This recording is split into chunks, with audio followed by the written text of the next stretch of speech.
Viewer discretion is advised. Well,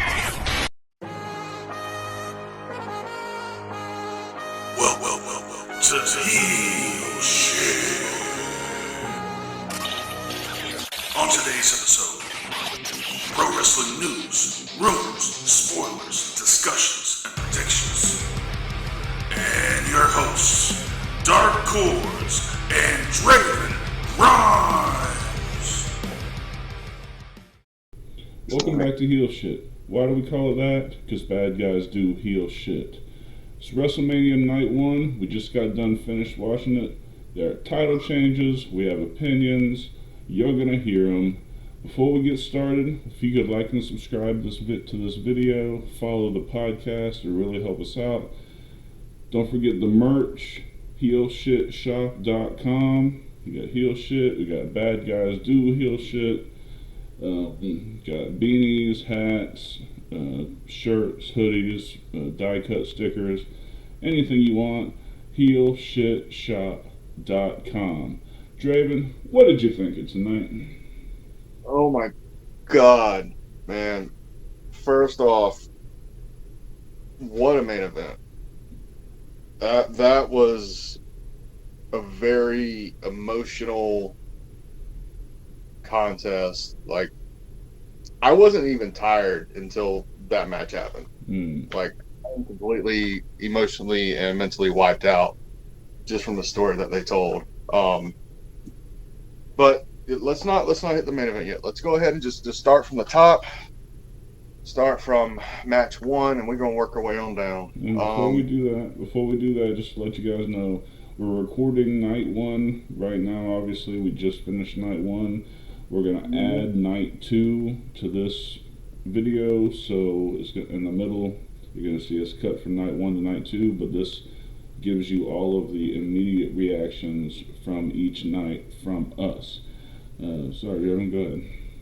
Yes, sir. It is actually 12:10 a.m. We literally just got done checking everything out. I actually have the press conference in night 1 playing over here on my pad with the subtitles on. So if anything good pops up, I'll be sure to let y'all know. So night 1, match 1. John Cena versus Austin Theory for the United States Championship. Now, before I even get into this, I just want to hear your thoughts on the match. I think it was ridiculous. I mean, I knew he was going to win, so I'm not upset at the result. My problem is this is just another case of them pushing this kid that nobody gives a fuck about. And that's my problem with it, is that if you're going to bring John Cena back and put him on WrestleMania, your up-and-comer needs to be kind of a home run. To me, Austin Theory is not that guy. And every time he goes out there, the crowd lets him know. And it's not from booing, it's from silence. Alright? He's not getting heat. Yes, he's a heel, he always wins by cheating, but no one gives a fuck. And that's my problem with it. I have to agree with you on this, and I've been defending Theory since episode 1 of Heel Shit. But number 1, I mean, like you said, I ain't even gonna go through my notes. We're just gonna go through it place by place. He had cheap heat the whole match. Cheap. Like, it was borderlining fuck you heat. And for those that don't know what that means, cheap heat is when you do like the absolute pettiest shit to try to get a reaction from the crowd, which didn't work. Fuck you heat is basically what he got the entire match without actually getting it. You can tell Cena constructed this match from top to bottom. I've seen this John Cena match 1,000 times when he's trying to get a new talent over. Right down to the sequence from the attitude adjustment into the finish, into the low blow, the referee stuff, all of it. It was just copy paste Cena, and I'm disappointed in it. I was hoping it was going to be more. I was hoping it was going to be better. Granted, Cena's a part-timer and he doesn't wrestle as much as he used to. but he hasn't missed a step, at least from what I've seen so far. You know, he can still hit his stuff and make somebody else look good, but tonight was just not. It wasn't either one of their nights. So, I mean, unfortunately, I'm just disappointed as fuck. Oh yeah, me too. It's And, you know, obviously for the like sake of the. and it's like I said, it was either last week or the week before on WIW. No matter what they do with Theory with this match, he's fucked. Either Cena won and he lost the United States title, or Theory won and nobody cared. Right. And unfortunately, as usual, my prediction come to pass. I think what they should have done, if they really wanted to make Cena become something, is Cena should have beat him, and they should have went into a program over the summer for Austin Theory to win it back.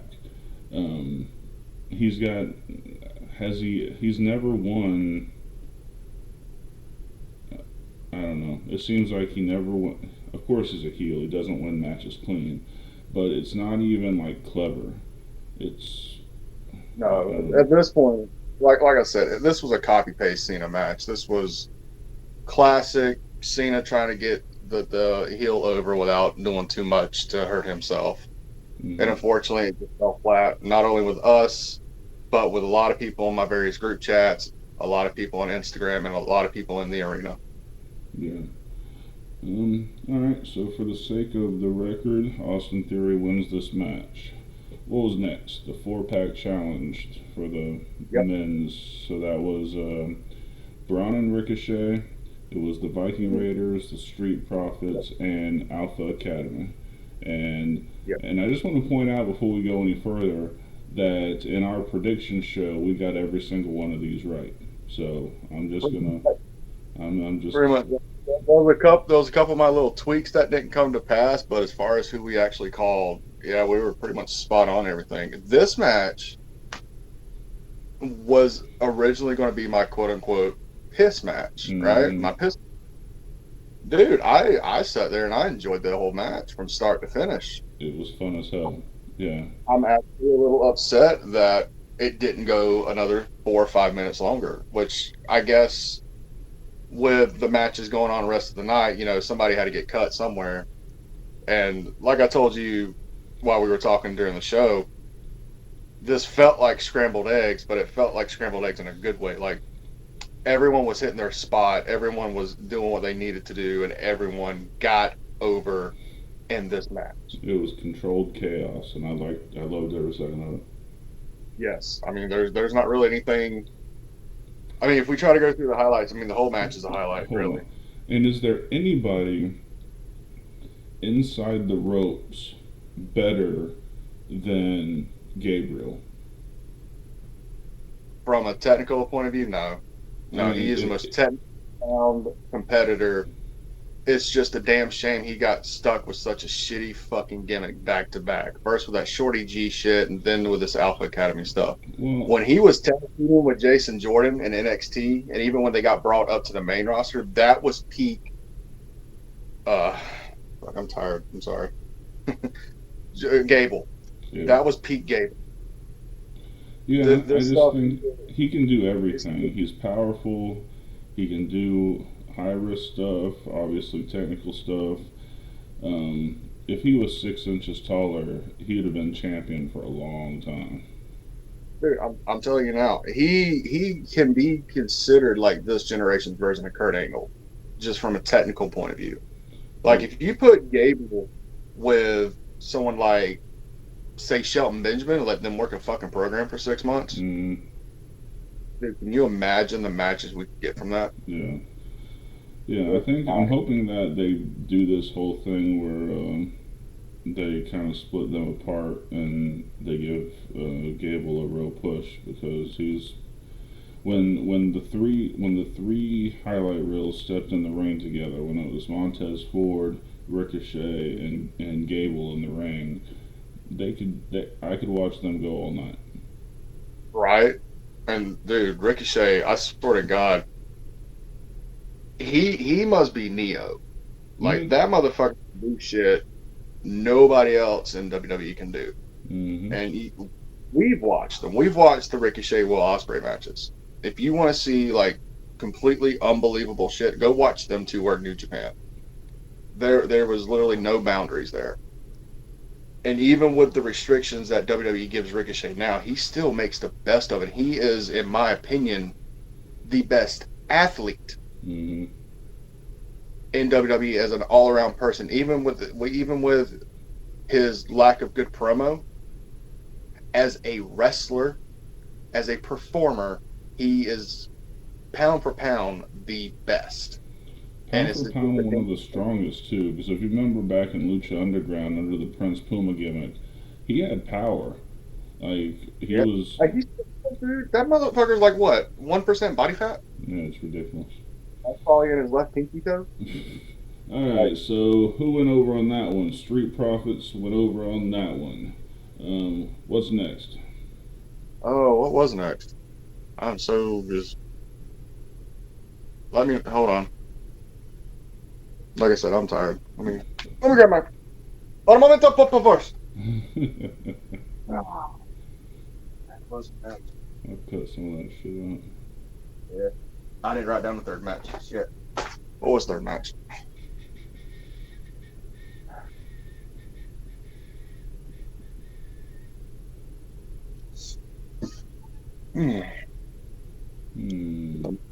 Hold on, let me cheat. Yeah, look it up. Oh, I'm doing it. You can still see me, right? Yeah. Okay. Speaking of this match, can we get someone to get Otis's sweat problem under control? Oh my God. Like either don't let the man wear light colors or I don't know what. But I'm not gonna lie. At first I thought he shit himself. I thought so too. My God. All right. So found it. Here we go. Third match. I can't believe I forgot this. Seth freaking Rollins versus fucking Paul. Finally, some retribution for the wrestlers. Jesus fucking Christ. This shouldn't have been a match. And then to bring KSI in as a fucking drink can. Come on, dog. I mean, there, I said it was going to be Jake Logan. And obviously I was wrong.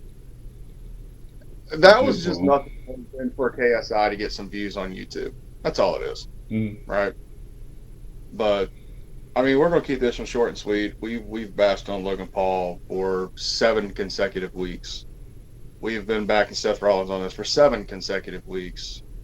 He finally got his fucking head stomped in. It was the 1, 2, 3. It was the most beautiful sight to behold. Mm-hmm.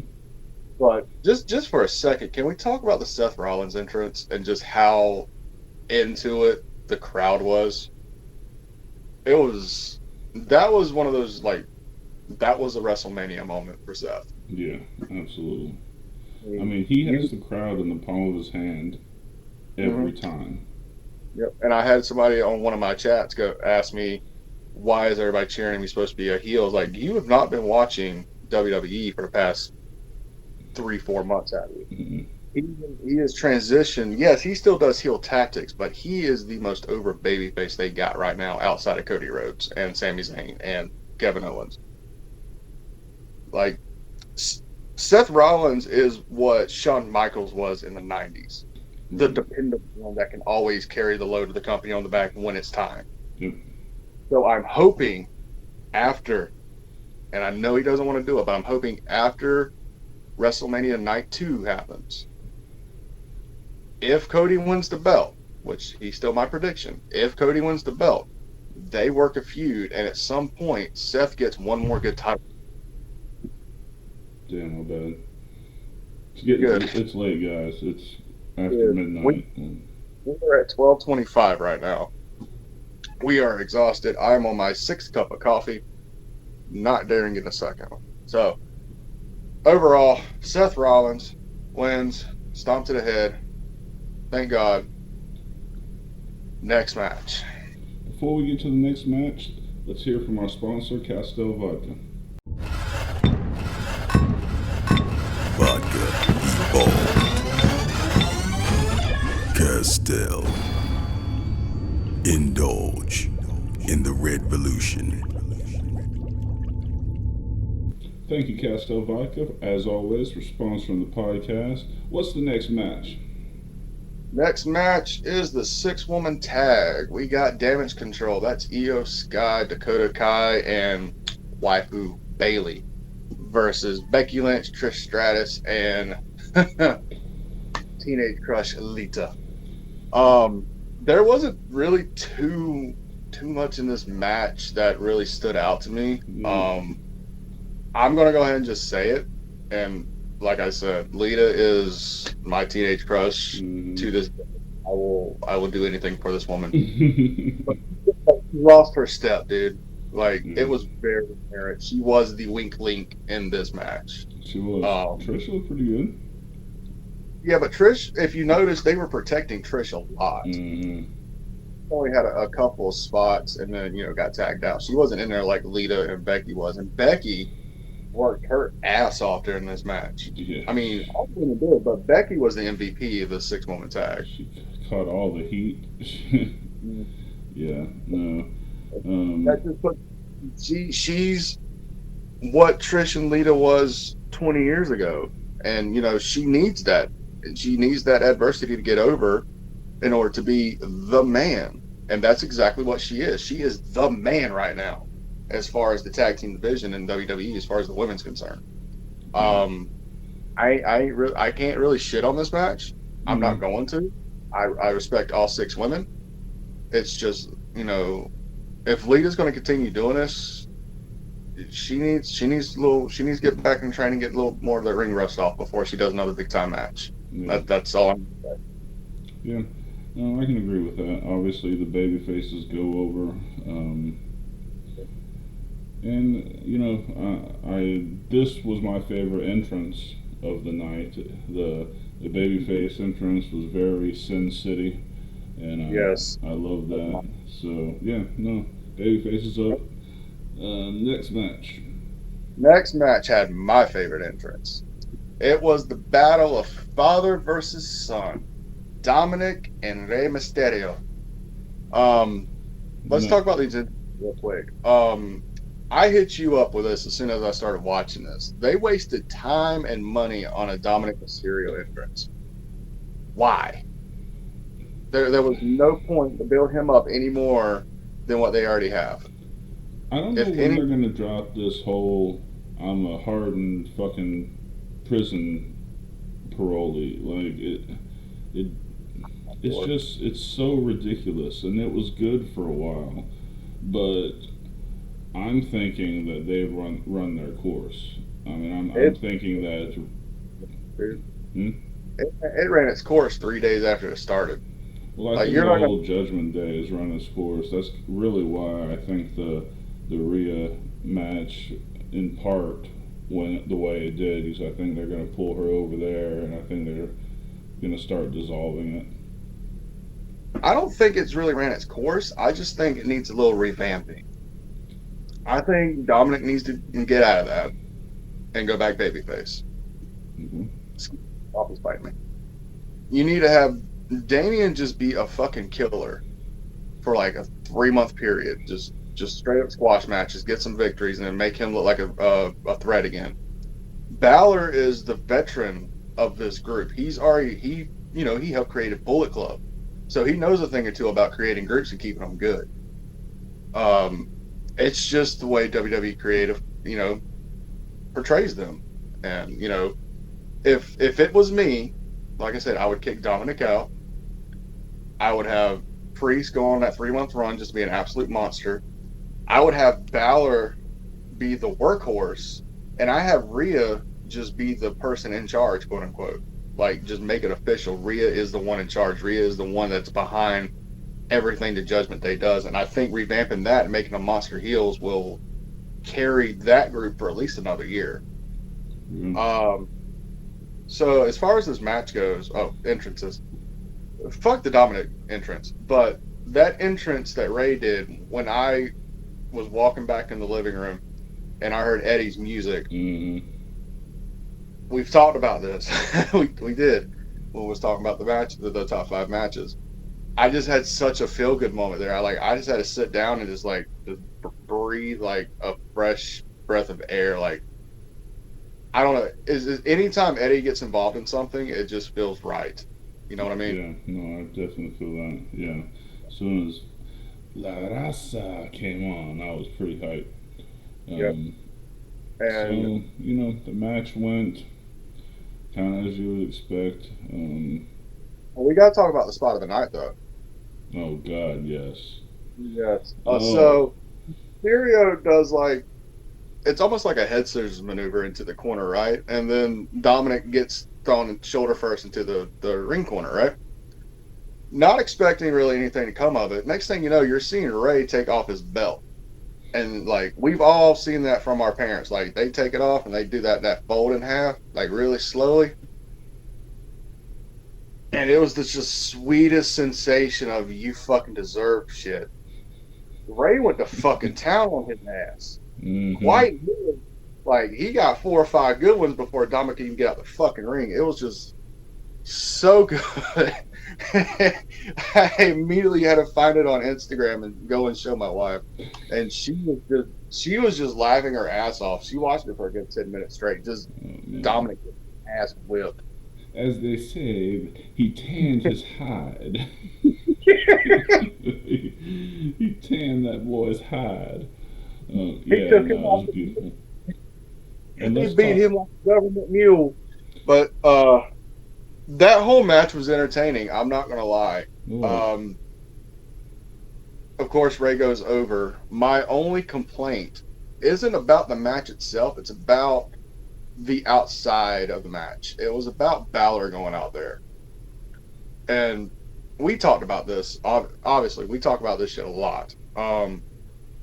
He's bringing up the demon persona tomorrow night at the Hell in a Cell match. Mm-hmm. It kind of kills the vibe of the demon if he's out there joking around and shit during that match.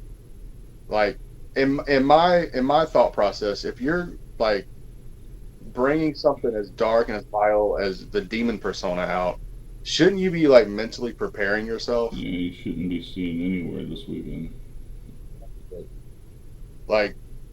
I didn't even see him at the Hall of Fame, so why didn't he just, not show up during the Dominic Mysterio match?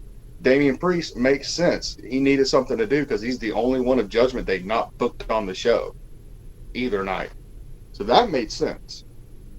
But the whole Balor thing just kind of threw it off, and it kind of dulls down the Hell in a Cell match. And I was looking forward to that, but now I'm like, am I going to really believe the Demon's going to beat Edge now since he was out there 24 hours ago just fucking around? Yeah.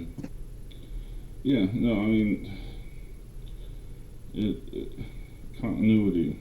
I mean, it just doesn't make sense sometimes. But before we move on, and again, Ray goes over, before we move on, we found out Aaliyah spits. If you know, you know. On to the next match. You son of a bitch. I was not expecting you to bring that up. Oh. Next match, semi-main event. Actually, no, I lied. On the card, it's semi-main event. It's Charlotte Flair versus Rhea Ripley's SmackDown Women's Championship match. Match of the fucking night. Mm-hmm. Hands down. These two women went out there and fucking put everything they had into this match. From Rhea just being that dominant monster heel to Charlotte trying to play the graceful lot lizard. It just, everything just came together beautifully. God, when they zoomed in on her face in the corner and she did that tongue thing, she's looking rough, dog. I'm sorry, she looks rough. Let me clarify. So, in the early 90s, they decided to make a movie called Super Mario Brothers. Charlotte Flair looks like an extra for one of the Goombas. I'm sorry. She just... At one point, especially during her entrance, I thought it was Ric Flair in drag. And I'm sorry. I'm sorry to say that. It's what happens when you get addicted to plastic surgery, dog. Like, and she'll probably deny this all up and down, but she's had so much surgery on her face to make her look more feminine, and all it did was bring the beast out of her. Yeah, like you showed me Charlotte Flair 2015 before all that. I think even though she looked a lot like her dad, I thought she was a very beautiful woman. But these past 2-3 years, it's just gotten out of hand. I'm sorry. She looks like a damn lizard. Yeah. But looks aside, next year she's gonna look like Joan Rivers. Swear to God. Wow. The Botox queen, Charlotte Flair. But the looks aside, the match, I can't really pick one single spot that was better than the other. Like, everything just flowed naturally. Everything looked believable. Yeah. I enjoyed every second of it. At one point, I was thinking this needs to go into like an Iron Man kind of match. I would love to fucking see that. But Rhea Ripley wins with the Riptide / the Mommy Bomb off the second rope. Beautifully done. My one tidbit of this match, besides the lot lizard's looks, was the fact that Charlotte couldn't keep but smiling after the match. And correct me if I'm wrong, this time 24 hours ago, they fucking hated each other's guts, correct? Yeah, but I think that was more for the, I shut this kid up a year ago, and now she it's kind of like a pride thing, like she's proud of her for winning that match. I mean, I can kind of see it from that, but I saw it a lot this show, especially with Dominic going back up the ramp. Dominic couldn't keep character anymore. Like, you could tell he was just very proud of what he did, which he should be. Yeah. He last year he won the tag team titles with his dad at WrestleMania. This year he worked his dad at WrestleMania. He should be proud. Mm-hmm. But if you're going to be a heel, work the heel angle. If you can't, hold the character, don't look at the camera. Look away from the damn camera. Right. That's just a pet peeve of mine. But Rhea Ripley, well fucking deserved. I mean, I think she got shitted on at COVID Mania back in 2020 when she lost the NXT title to Charlotte. I thought that was a bullshit move. So I'm saying this is revenge, and I'm very happy with the result of it. Yeah, definitely. Me too. Before we move on, if you're interested in starting a podcast, podbean.com can help. Here's more. Are you interested in starting a podcast? Who isn't? Do you know how to get started? Nobody does. But you know who can help? Podbean.com. Podbean is the #1 podcast hosting site on the planet. I gotta tell you, without Podbean, we wouldn't have grown nearly as quickly as we have. They make it so simple. Sign up for an account, you pick your hosting plan. Right there on your dashboard, you can apply to all the different podcast outlets. Apple, Spotify, Google, you name it. And then when you upload your podcast to Podbean, they distribute it to all the outlets. One upload, all the action. The dashboard has all the stats. You can track your podcast. And because they want to help new podcasters out so much, they're offering our fans 1 free month of podcast hosting to get you started. All you gotta do is use our affiliate code. The link is in the description and it's right here, podbean.com/HSP1 for a month of free hosting to get you started. Don't wait. You got nothing to lose. Show us your creativity. Go to Podbean, use our link, get a free month, and enjoy creating. Back to the show. Thank you, Podbean, for helping our listeners out. Now, let's finish this up. What you got? So, there was one more card 12:35 at night, people. I am exhausted. Mm-hmm. Been up since this morning. There was one more match on the card, but The Miz, he has to go out there and run his dick liquor. So him and Snoop Doggy Dogg is out there cutting a little promo, giving the attendance record and all that shit, right? And Miz goes on his outs. He put this thing on social media. He went through Facebook, Instagram, Twitter, even mentioned MySpace. That he issued up a challenge and nobody wanted to accept it. Who fucking comes out? Me thinking Bobby Lashley's gonna come out? No. Pat fucking McAfee shows up. And I'm a Pat McAfee fan. Mm-hmm. But this makes no fucking sense. Right. None. Other than just for him to get a payday. Well, I guess his contract ran out this weekend. So I guess they wanted to do one last hurrah for him. I mean, if that's the case, that makes sense. I ain't heard nothing about his contract going up. But they have a little banner back and forth. McAfee brings up his quote-unquote tiny balls, which gets him irritated. Tiny balls. Yep, so that chant went fucking stadium wide. I've never seen a superstar rely on the size of their balls as much as the jizz. I meant Miz. Excuse me. So he's trying to get out of it every way he can.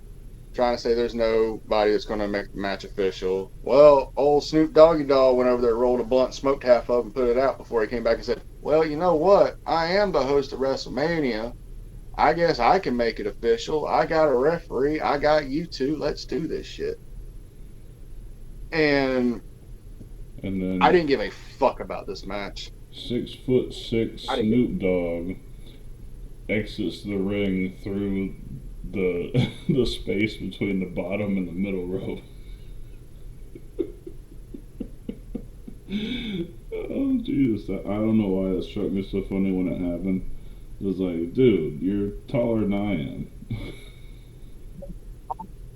He's always done that. Like, if you even go back and watch that tag team match he had with Cody in AEW, he went through the bottom fucking rope. I mean, that's just how some people are. Anyway, that just struck me as funny. Pat McAfee up. Yeah, Pat McAfee wins it with the punt kick after he had one of the football buddies clothesline the fuck out of the Miz at ringside. But like there was really no highlight to this. There was really no point of this other than just for Pat to get a payday and the Miz to have just replayed the Gronkowski thing that they did a couple of years ago with Mojo Rawley. And it made sense. Right. Like they built him up and was talking about him before the fucking thing. Like, this made no sense. And the fact that he was sitting where Mysterio's family was sitting fucking an hour ago. Yeah. Like, what the fuck? And not just because I'm tired, but it makes no sense. So let's just move on. Yep. Main event. Ladies and gentlemen, this is your main event for night one of WrestleMania 39. Sami Zayn, Kevin Owens versus Jimmy and Jay for the undisputed WWE Tag Team Championships of the world. First off, they had that, what I guess is a rapper try to rap for 3 minutes to blow some time off, which I immediately got up and walked away because I thought it was going to be like a full performance until I heard Uso's music hit halfway across the house, so I had to run back. But again, that was another one of those things that made no sense. If he wasn't going to wrap the Usos in, if he wasn't going to have any part of their entrance, what was the point of wasting 3 fucking minutes when you know the Usos, Sammy and Kevin, could waste that 3 minutes for you wrestling? Yeah, Lil Uzi Vert, and I don't know much about him because I don't like this era of hip hop, but he's supposed to be a big deal, and he wasn't cheap. For him to come out there and try to, you don't have to. Well, we're not. This isn't a music channel. We'll talk about that on Talking Shit. But continue, sir. But I mean, you want to bring that up? That motherfucker that they brought at the Royal Rumble to play a song. I can't remember the fucker's name. It was like some country rock guy. Hardy, I think his name was. Whatever the fuck his name was. Like, why? Music. There's a time and a place for musical performances at WrestleMania, at a big pay-per-view. Like when Triple H used to have Motorhead or Drowning Pool come play him out. Mm-hmm. Or when CM Punk had Living Color play him out to Colt's personality. Or when fucking Limp Bizkit at WrestleMania 19 not only played The Undertaker out, but played the theme song to the pay-per-view itself. Mm-hmm. When it made sense for an artist to sing shit. Right. This made no sense. And it felt very Vince McMahon to me.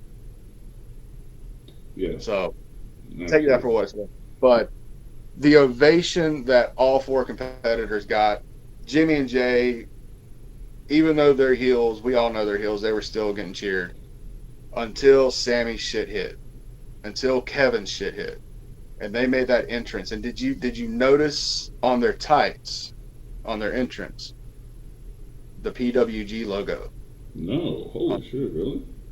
Yeah, go back and watch. On their left leg, the gold logo, it's the Pro Wrestling Gorilla logo. Damn. And then if you look on Kevin's, it has Super Dragon's mask on the right side. Like a nice little nod to Pro Wrestling Gorilla. It's crazy, man. But the tension built up. Like they did not immediately touch during the first of the match, and this is something I want to talk about. Sammy was legal, Jimmy was legal. Nobody touched for 2 fucking minutes. They just stared each other down essentially until Jay got tagged in. Mm-hmm. And then it became a brawl. Then it became personal. And from there, dude, Sammy and Kevin got the fucking shit kicked out of them. So much, man. So much. They took crazy amounts of heat. And, I mean, the Bucks called for a super kick party, right? Tonight was a super kick party.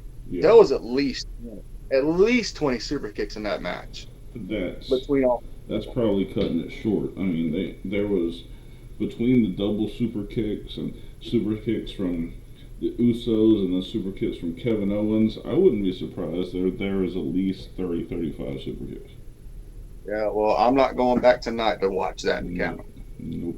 I will do that before Weekend Wrestling, but I am not doing that tonight.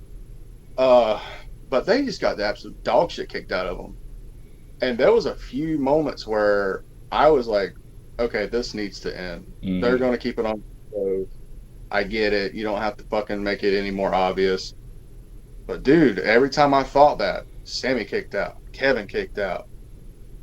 But never once did the Usos lose their composure. Mm-hmm. They just super kick again. Fuck them. But, damn, even that false finish where Kevin came in, hit the double pop-up powerbomb and then a stunner and then almost got the pin. That popped me. I was like, yes! Oh, no! Mm-hmm. Okay. Okay. I'm going to fucking win.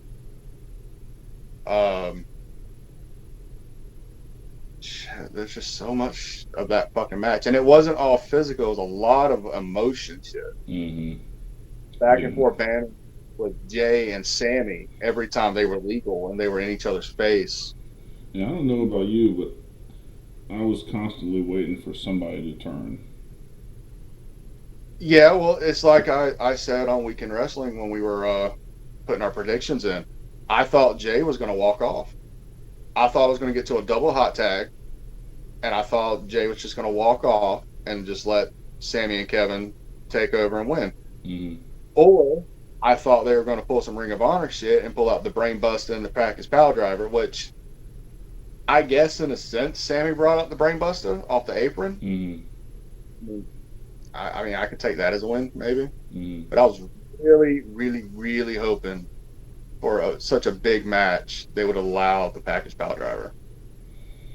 Yeah, I was hoping he at least faked it when he was on top of that table.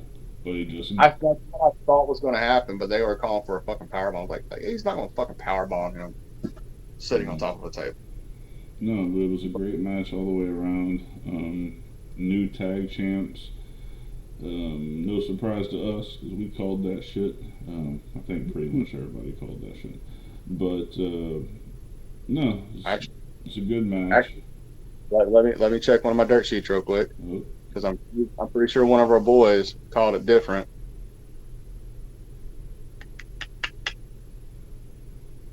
That's yours. Here they are. Nope, everybody called it. You're right. My apologies. well, that's night one, guys. Oh, one other thing. When they were talking, I can't be the only one. When they were talking with the Miz, Snoop, and Pat McAfee in the ring, when they were saying nobody has the authority to make this match, I can't be the only one that was waiting for Vince McMahon's music to hit. I wasn't waiting on Vince's. I was actually kind of hoping Hunter's music would play. Like I was just waiting for that first chord of the game to play. I was like, okay, any second now, any sec. Oh, Snoop Dogg's talking. Oh, well, we're not getting it. No, I was like, because there was such a big deal made this week about Vince being there, and I was like, please don't let him show him on camera. I don't want to actually turn this shit off. I knew if he was going to show up on camera, it's going to be on night 2, because that's the big night, Yeah, right? Mm-hmm. This is like the undercard for the main card. But well, tomorrow night's going to be a marathon, my friend. We got big matches, recording our reactions. It's going to be a good time. Damn, son, it's going to be a great time. Hopefully, it's going to end before midnight. We can get a little bit more done. I hope. And have a little bit more. My apologies to you and to everybody. I'm just wiped. Like, dude, tonight's been very much like draining night. I can put my fucking head down and go to sleep right now. You don't have to worry about it. But we wanted to give our honest reactions to the show. Overall, it was a kind of night one. I mean, lots of some ups, lots of downs. I'll give it a 6.5 out of 10 for night one. Yeah, 6 or 7 probably. Yeah. So, I mean, it wasn't a bad night, but it wasn't a great night. Right. It could have done more. But, alright guys, well, don't turn off this video. We're going to see you guys for night 2 in just a couple minutes. Thank you. Welcome back. It's the end of night 2. You're at the Heel Shit Podcast, and we about to get real heelish in this motherfucker. Draven, talk to us about it. You want night 2? Do you want to start with the bad or the good? Give us a little bit of good first. A little bit of good. Well, I'll give props to all the workers. They did the best they could with what they had. Mm-hmm. Most of this card felt like a Sunday Night Heat compared to what last night was. Mm-hmm. But before we really just start shitting on everything, first off, I want to wish Shane McMahon well. He did actually blow out his quad.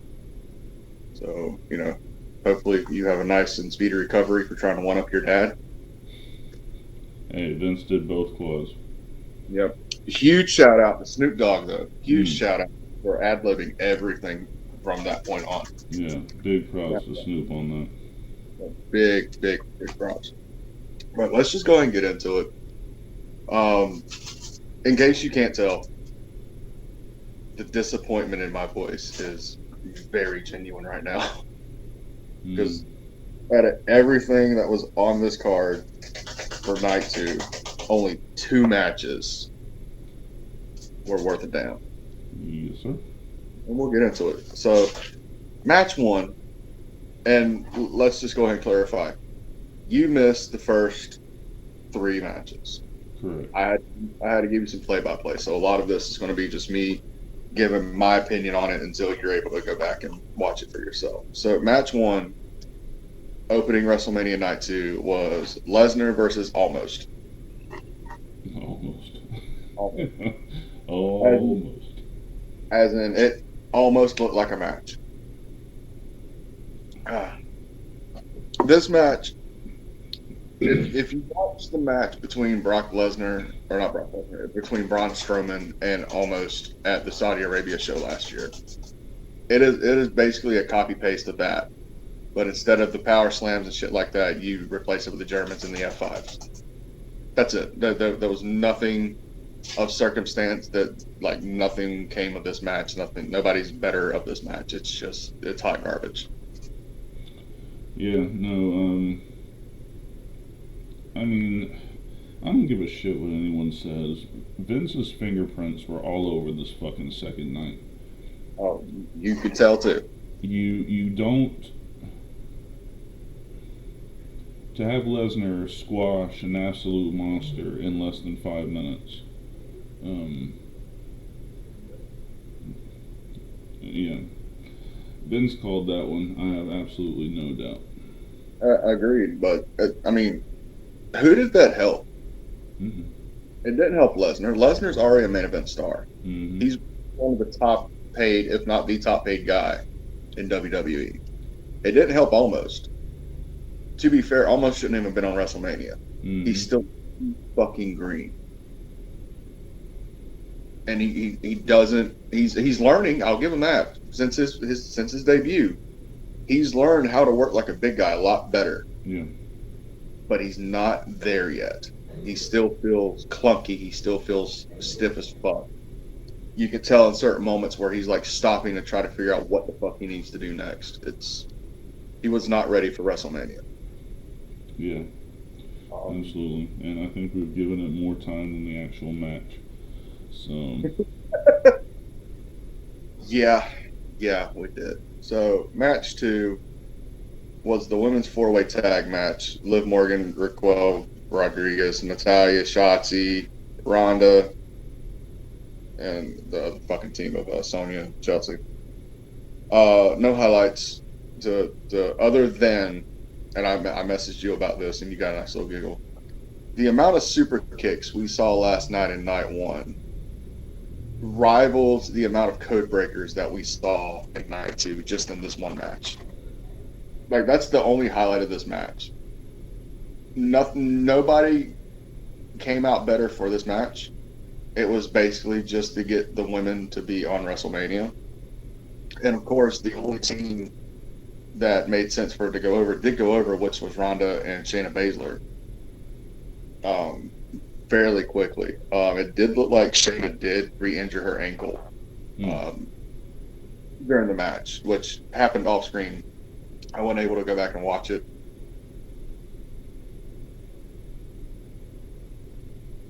We're losing it. But I'm pretty sure it happened off screen.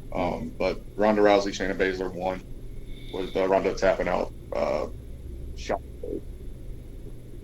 I mean, it's just another Vince thing. His fingerprints were all over this, just to get the women on it for a payday. Really, the 4-way tag match from night 1 was the polar opposite of what this match was. This was boring. This was scrambled eggs, but in a bad way. Remember, earlier in the show, I said night 1's tag team 4-way was scrambled eggs, but in a good way. This was just the polar opposite. I had no interest in this match. I had no interest in 90% of this show. Yeah. No, I predict that Shayna and Ronda will probably take Becky and Lita's tag championships off them. I don't know when it'll happen. Hopefully soon, because they need to do something with Ronda and Shayna. As much money as they're paying Ronda right now. Mm-hmm. Another disappointment. Move on. Well, this is the first non-disappointment of the night. The Intercontinental Championship 3-way. Drew McIntyre, Sheamus, and Walter. You used to call him that other name. Walter. As Sheamus puts it, it was a banger after banger after banger after banger after banger. Like, this was the most physical match of WrestleMania weekend. You know it was going to be. I mean, oh yeah, these three never put on bad matches, and they're all bashers. It's just, it was brutal. It felt real. Nothing felt choreographed. There was one spot, which you need to go back and watch this, where Sheamus set up the 10 beats of the Baldwin on Walter. And as fucking Sheamus is hitting fucking Walter with a fucking Baldwin, here comes fucking McIntyre just chopping the fuck out of him.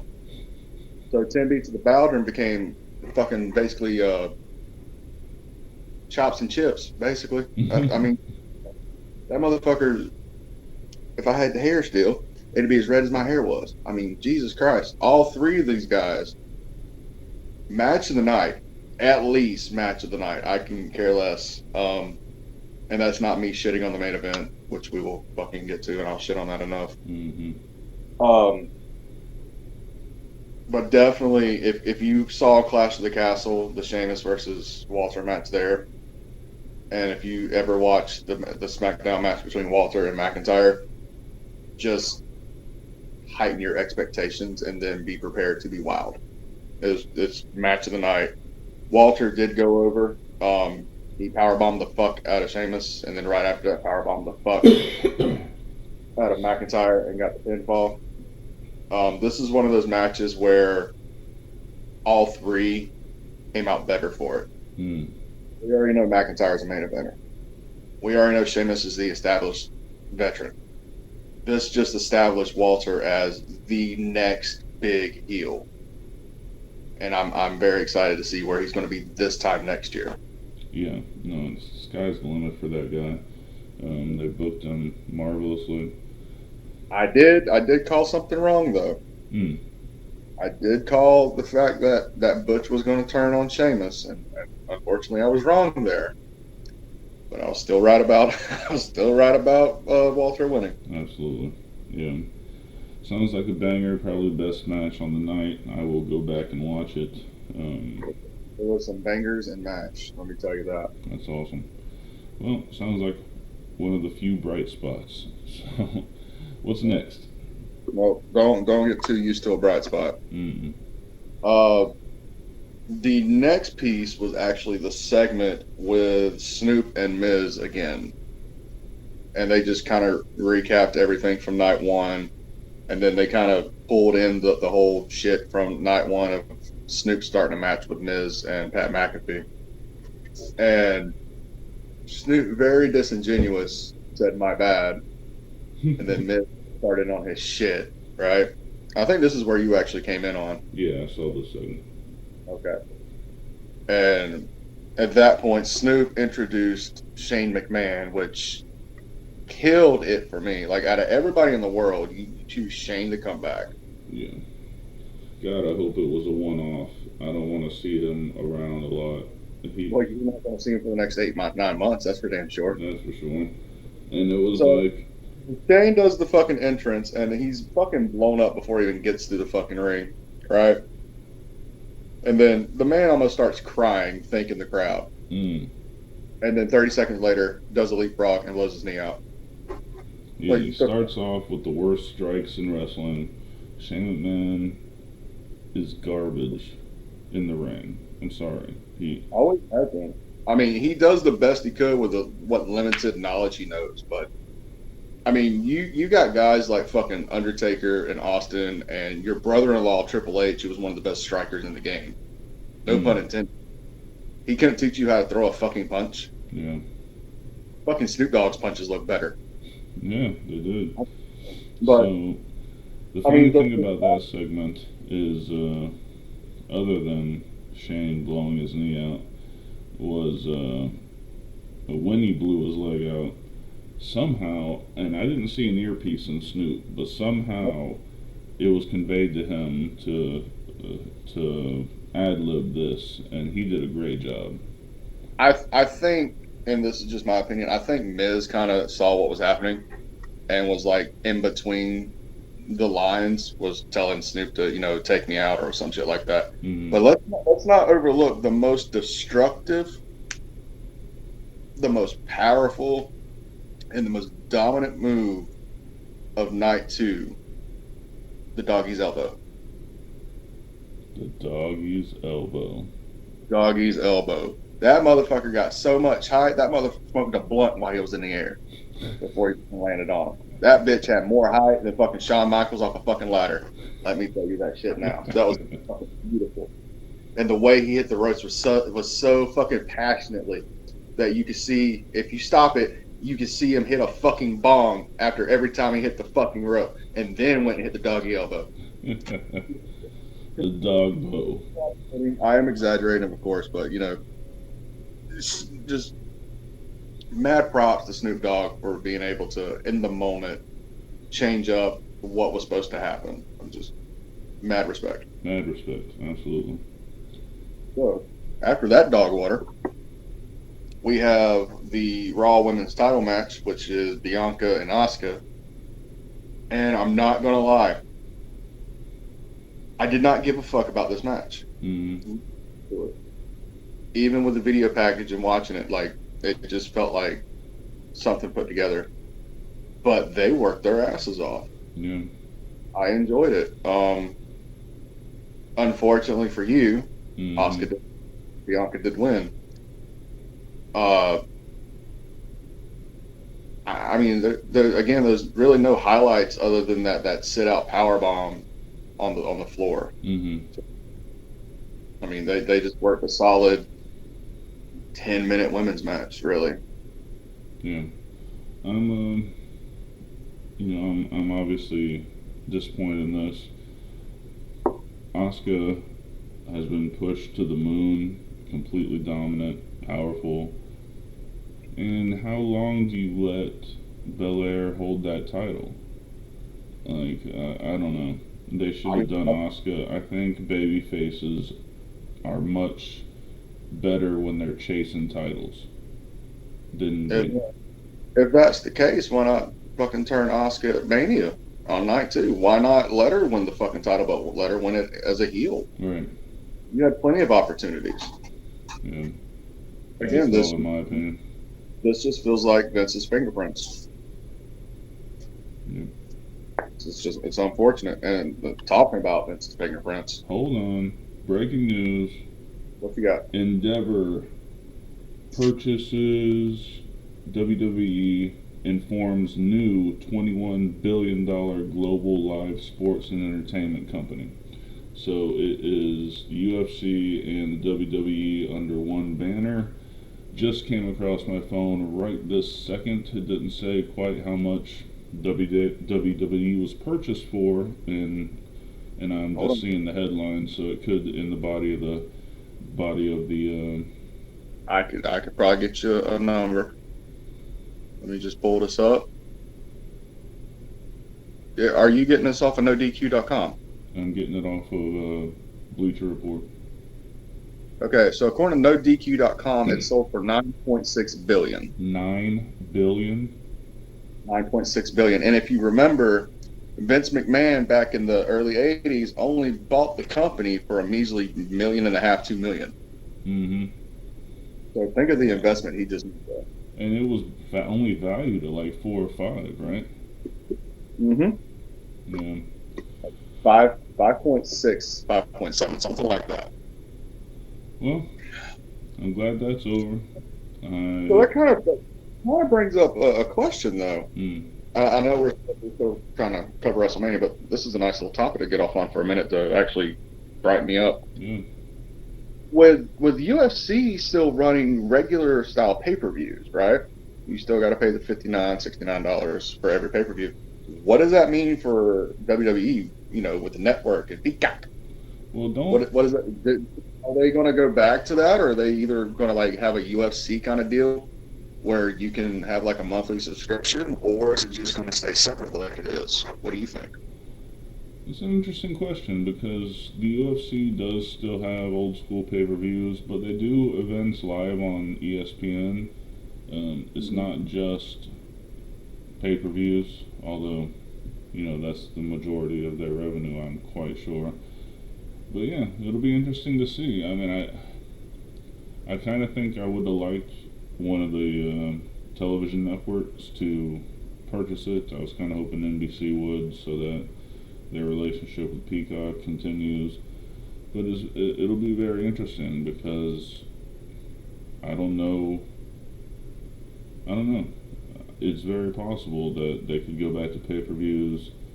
You would think they would have bought it to keep the current revenue streams and the current stuff moving forward, but Vince officially being an employee again, I really hope that they don't instill Vince back running the show full time.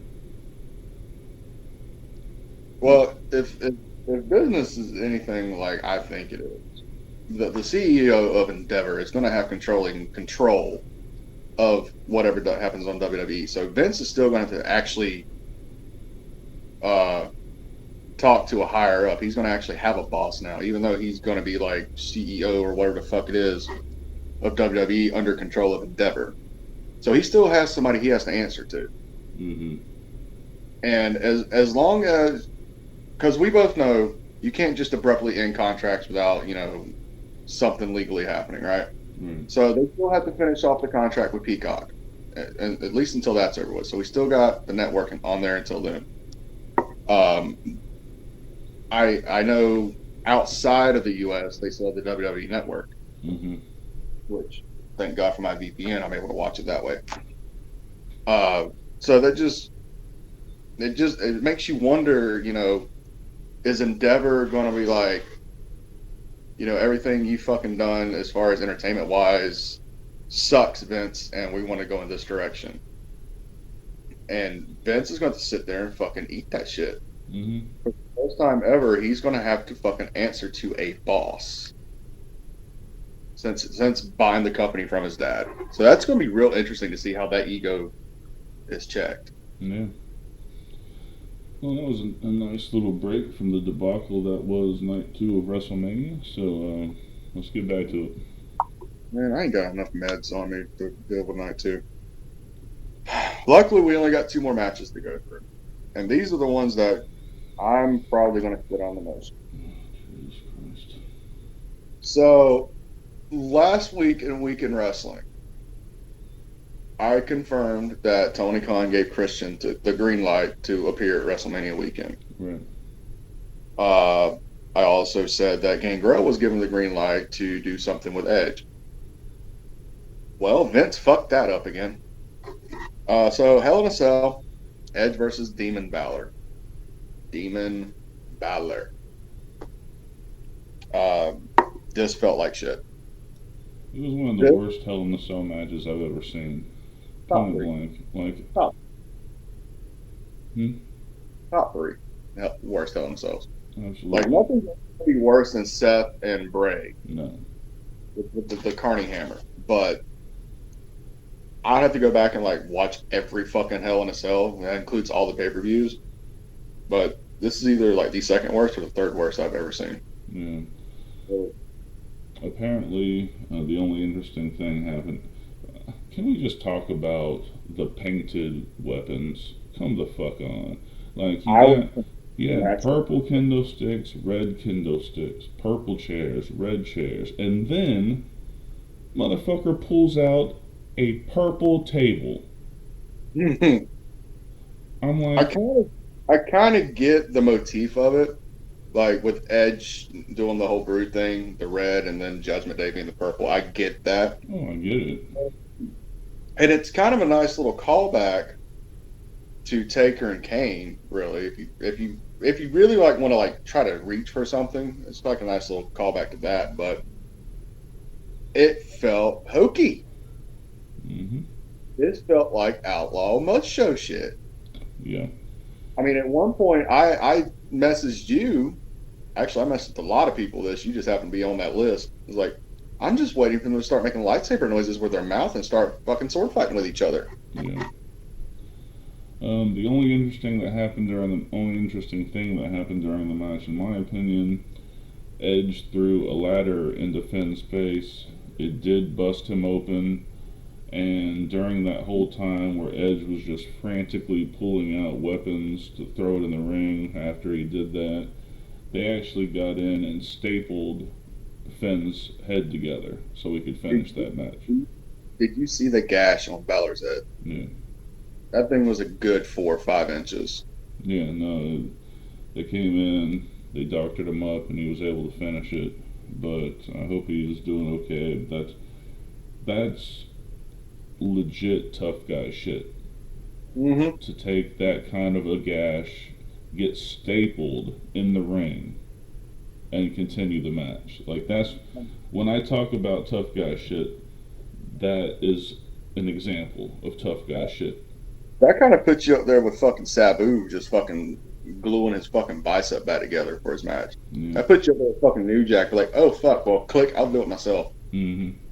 Which, if they were able to fucking get away with it and make it just look like he fucking stapled himself back up, I think that'd make the match just a little bit better. But this thing just, again, just a term, scrambled eggs. Like, none of it made sense. I didn't see a story build. I didn't see anybody fucking interested. Half the match was fucking silent because nobody fucking cared.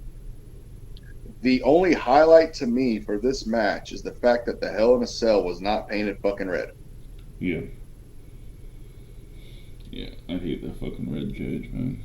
Well, hopefully that's fucking done and over with, because I remember reading something a while back, and I'm pretty sure I sent it to you, where the Hell in a Cell pay-per-view is going to stop, and they're only going to use the Hell in a Cell for like special matches again, which should have always been that way. Mm-hmm. That and the Elimination Chamber. You've watered down those two matches so fucking much. They used to mean so damn much. Yeah. And it's so anyway, I called this wrong. Edge went over with a concerto. And that kind of leaves the question, if Balor won, that gives the push for Judgment Day. And, Edge is able to, take more time off because, let's face it, he's got more days behind him than he does in front of him. But now that Edge won, what does that do? Yeah, I don't know. I was under the impression that Edge's deal was going to be up really soon. It's either end of this year or early next year is when his contract expires, and he's made it very clear that he's not re-signing, that this will be the last contract that he's under as far as active competitor. I mean, let's just look from night 1 and night 2. Dominic lost to Ray, which everybody fucking knew that was going to happen. So that's a blemish on Judgment Day. Balor lost to Edge, which I believe is the wrong call. Bets. And then the only highlight of Judgment Day is Rhea putting on the women's match of fucking WrestleMania with Charlotte. Yeah, great match, but they're going to send her to SmackDown now. So I think the Judgment Day is... Sure about that, though. That's the thing. With the way the fucking championships are bouncing back and forth. Yeah, but it's literally the SmackDown women's title. Okay. You're supposed to have a fucking SmackDown champion and a Raw champion, and yet they have both of them on both fucking shows. Like, the brand split is pretty much non-existent at this point. Yeah, but you never see Bianca Belair on SmackDown. That's because she doesn't want to work fucking Fridays. That's it. But with Judgment Day being on Mondays and Rhea being on Fridays, she's going to have to bounce back and forth. Unless they just move all of Judgment Day over to Friday night. Which might be a good thing for both of them. For Rhea and for Judgment Day. It gives Rhea more people to work, and it gives Judgment Day more opportunity to expand. But it's like I was talking to you last night. They just need to go ahead and just rip Dom out of Judgment Day and establish Rhea as like the main mouthpiece and like the main focal point of Judgment Day, and then build up Damian as a fucking monster, and then Balor, especially with his big ass cut on his head, just needs to take about a few 2-3 weeks off, let it heal up, and then just let him come back as like the triumphant babyface and have Judgment Day actually turn face. Rhea's over as fuck. Yeah, crazy over. Dominic's over as a heel, so keep him heel, but kick him out of that shit. If anything, since Conan's good with WWE right now, have him fucking manage for a couple months. I'd do him really good to work with Conan. Yeah. That's just fantasy booking. That's all that is. Yeah, absolutely. All right. This is where I'm going to do some talking. You want me to announce it first, or you just want to get into it? Oh, no, I'm just going to get into it. Main event, Reigns and Cody. The right call was not done. This was absolute bullshit. Alright? And I'm a heel guy, but this was a fucking debacle. What I hope is tonight, and I'm going to implore all of our listeners, tonight, when Roman Reigns comes out, don't boo. Don't cheer. Just sit there and shut the fuck up. Okay? Because this was such a horrible move. It was obviously, and nobody's gonna tell me different. It was a fucking Vince call. You get to the post match press conference, and they're like, "Why did you make this move?" And Triple H was like, I don't plan. Sleeping, and I'm tired, and everything's stressful, and blah blah blah." And he has no fucking excuse for this. He has no logical excuse for this. Hold on a second. Mm-hmm.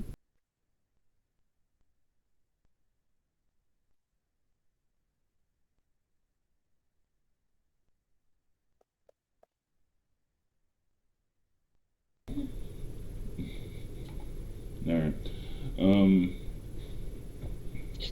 No. This was not the move. Alright? So sorry, I'm this is bullshit. Fuck the whole thing. Nobody deserved to beat Roman except for Cody with the year that he's had. He's obviously, even with the Sammy shit, by far the most over babyface. Where do they go now? Like, Triple H was all like, well, the story continues, it's not blah fucking Vince and my big ass nose and fuck all this shit. And it's, come on, dog. Fuck. How to tell me that your father-in-law is still your boss without telling me your father-in-law is still your boss, alright? The Brock Lesnar shit, the Bianca Belair shit, and this match, fucking Vince all over it. It's so fucking cringe when he... Look, if you're gonna always have the babyface have to fight 5 people, you're never gonna beat Roman. There's no realistic way for one man to beat 5 of them. And that's... Fuck. I'm done with the whole shit. You can take it on. It was just... So... Fuck that whole shit. So... Basically what you're getting at is you mildly dislike the finish of the match. Oh, mildly, yeah. No, it was... How did you irritated. Slightly irritated. Yeah, you were very slightly irritated to the point you said, fuck this, I'm going to bed without recording, you piece of shit. You know Dark Cordz is pissed off when he refuses to record shit when it happens. It's flabbergasting to me. Okay, you shitted on the result of the match and the finish, but how did you feel about the match itself? From the very beginning of Cody's entrance to, let's say, after the Usos get dumped out. Well, it was obvious that they were doing the whole wrestler versus fighter thing, with the hammer locks and the headlock takeovers and that kind of shit. It was really annoying Roman. And yeah, until the nonsense started, it was a good match. I didn't have any problem with it. And what's the one thing I told you before the match started? I'm going to put my phone down and enjoy this as a fan. Yep. And I did. I thoroughly enjoyed every part of this match up to the finish, which I agree with you was the wrong call. And the bullshit excuse that Hunter gave of the story's never over, it's just the next chapter. Okay, so unless you're fucking bringing in Braun Breaker, which we all know is happening. Spoiler alert: he lost the NXT title to Carmelo at NXT. Mm-hmm. Unless you build that motherfucker up as a tank, and you have him go undefeated for fucking 6 months or whenever SummerSlam is, like 4 months away, and then start putting him in the title contention for like Royal Rumble, you have nobody. What are you gonna do? Sign some AEW talent and fucking come take the title? That's not gonna make fucking sense. You're gonna reach to fucking New Japan? You don't have a fucking good working relationship with them. Makes no fucking sense. The time to pull the trigger on Roman stepping down was last night, and it was the wrong call. Now, we don't know the details of who wanted what. Yes, this felt like Vince. We don't know what Roman had to say about it, whether he was with it or against it. He just basically did what he was told last night. You go out there, you fucking retain. The match itself, next to Rhea Ripley's match, I say was the second best match of the night. Or of the weekend, I should say. Okay. And then obviously the IC three-way was number 3. Right. Everything else just didn't hit for me. Yeah. Well, that and the tag matches. I can't. The tag team main event from night 1 just like stands on its own pedestal, really.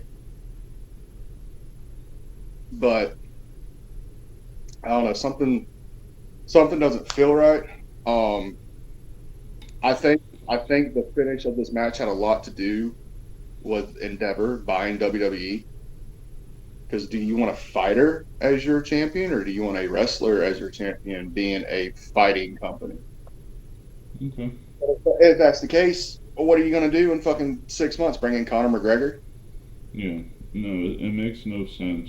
On the business, on both sides. And I love Conor McGregor. I love his attitude. I love the character that he portrays. I love the person himself. And I'm not saying that's going to happen. Right. But Roman's going to hit 1,000 days. Mm-hmm. Less than 2 months. Yep. Historic title reign, right? And it's like Michael Cole said, this is the first person to ever defend the same championship run 3 years straight at WrestleMania, which is unthought of, considering Hulk Hogan, Austin, Bruno Sammartino. I mean, but when is enough? No. I think last was enough. And I'm not saying that because I'm a Cody mark. I'm not saying it because, WrestleMania, I was supposed to have a happy ending, which hardly happens. Mm-hmm. For Roman, he's already on a part-time schedule because of, current health conditions and shit like that. Why not go ahead and take that stress off of him? Because the thing about a championship is you could always win it back. I mean, at this point, that championship run is like Taker's streak. Whoever gets that is going to be immortalized. Mm-hmm. And we still talk about Lesnar breaking the streak, right? Yeah. It even comes up on Paul Heyman's promo sometimes with Roman. Mm-hmm. I think Cody needed that to be handed the torch to be the next guy for the next 10 years. So let's just say that they tonight not only do they debut Braun Breaker, but let's say Jay White shows up. I would flip my shit. Well, yeah, obviously everyone would flip their shit, but was this one and done for Cody? Like, is he just gonna be another one of the guys for Braun to beat, or for Jay White to beat? Like, okay, so let's play fantasy booker for a second then, because that's my favorite game on this show. mm-hmm. What if, big if, what if they had Cody lose this Mania to build him up more? I know it's hard to think about that, but build him up more as well as build up other talent more and have him chase the title at next WrestleMania. It's not unheard of. it's not unheard of, but how much bigger can he get? Like how much louder can the crowd get than when Cody comes out? What if, and this is again fantasy booking, you have Bloodline, which it's very obvious at this point it's not going to break up. They made that very clear on night 2 with the Usos coming in. What if tonight on Raw starts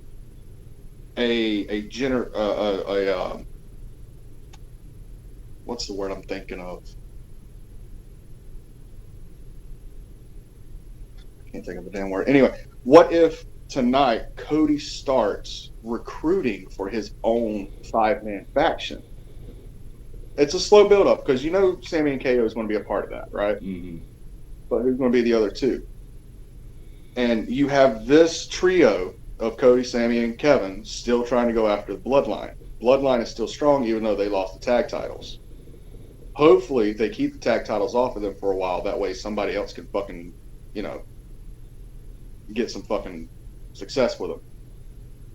But do not debut another member of that group until one of the big four, SummerSlam, right? And let's say who else is fucked with Bloodline? Let's just say, they fucking sign Jay White. And they bring Jay White in at SummerSlam, right? And then they have 4 on 5. And assuming nobody gets injured and the storyline plays out the way it is, it leads into another War Games match at Survivor Series. And that's where they debut the 5th member. And from, let's say, who's the fucking somebody worthwhile out of left field? Who's the other New Japan free agent? Oh fuck, there's quite a few. No, who's the big one right now that is a free agent? Oh, Tetsuya Naito. Yeah. Yeah, he's like an Edge's shoes. He's got more days behind him than in front of him. Mm-hmm. And I want to bring somebody in like that's not dependent on Japan style.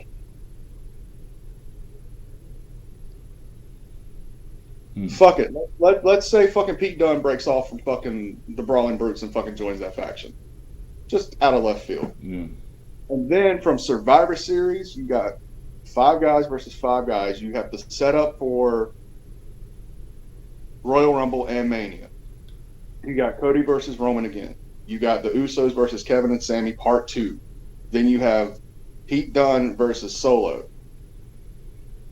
And that is where you have the nice blow off. That is where finally all the baby faces get over.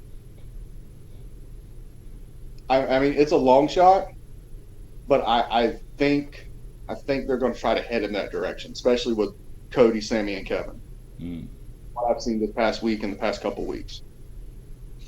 Okay. I mean, but again, it was the wrong call for Cody to lose. Especially in the fashion that happened with Solo coming back out and doing the spike and shit. If Cody was going to lose, he should have lost clean, at least for WrestleMania. Yeah. That or just have -1, just fucking jump the barricade and just hit discus clotheslines everywhere. Dude, we didn't even mention that. -1 at WrestleMania, ladies and gentlemen. Let me tell you something. If Tony Khan has any ball, he will find, if not fire, that little motherfucker. Let me tell you now. He's under a lifetime contract. No, in all seriousness. Sure he gave permission for that because it was Cody and all this shit. But yeah, it was funny to see -1 at a WWE WrestleMania. I don't even think it's about as far as getting permission. It was just one of those, Malachi was at fucking WrestleMania. Andrade was at WrestleMania. Granted, they were backstage and shit, yeah, but not on camera. Yeah, but at the same time, it's a fucking kid at WrestleMania. You can't say no to shit like that. Of course. That was just a nice, touchy moment, especially when I realized who it was. Yeah. Like the whole shit with his daughter, and that whole moment. Like as a father, I was like, that will forever be your WrestleMania moment, regardless if you win or lose. Mm-hmm. You and your daughter right there at your entrance was just magnifico. Yeah, it was a good feel-good moment, and then it all went downhill, and Yeah, but the whole match made you believe Cody was going to win. mm-hmm. I will give him that. And then the swerve happened, unfortunately. Yeah. But all in all, that was a hell of a match. Both guys should be proud of that match, given what they were told to do. When we get thumping here for talking shit, he's gonna brag, I'm sure, because he was the only one of us that said Roman was gonna go over. Yeah, we're going to eat shit about that. That's alright. Alright, well, I've had enough of this whole fucking WrestleMania. I'm done with it. Us too. But before we get off, ladies and gentlemen, if you are in the Palatka, Florida area and you would like to see us live, we will be at LCCW April 8th. We will have a poster pop up for the YouTube channel. We will have all the details on our podcast area. Come out, buy some shit, enjoy the show, and you never know what's about to happen. That's the good thing. You never know what's going to happen with Dark Cordz. You never know what's going to happen with Draven Grimes, or any members of the Forbidden Kingdom, or any members of the Legacy Classic Championship Wrestling locker room. This show will definitely be one to remember. So, I mean, it's not much. $15 gets you in the door. Autographs, pictures, all that good shit. Come out, enjoy, have a fucking great night with us. Absolutely. Yeah, looking forward to that. Alright, guys. Well, for Draven Grimes, I am Dark Cordz. That was WrestleMania. Let's see if it gets any better. I really doubt it. We will see you guys. Obviously, our podcast schedule. This show, Heel Shit Podcast, drops on Monday.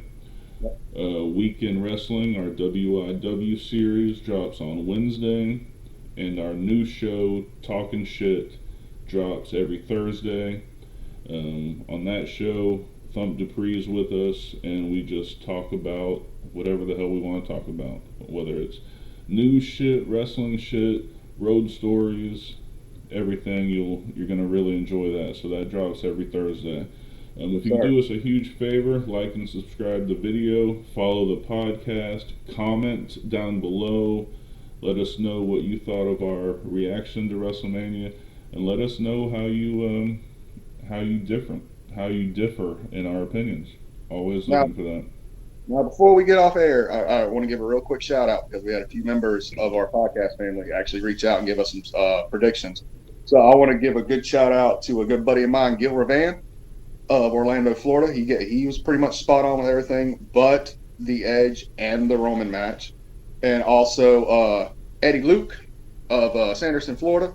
He was pretty spot on with everything, and he was very vocal about Cody losing last night. And I will send you some screenshots of that. It was quite hilarious. But for them two, thank you guys. Appreciate it. And also to USWA promoter Brandon Alexander for also chiming in and giving us his predictions as well.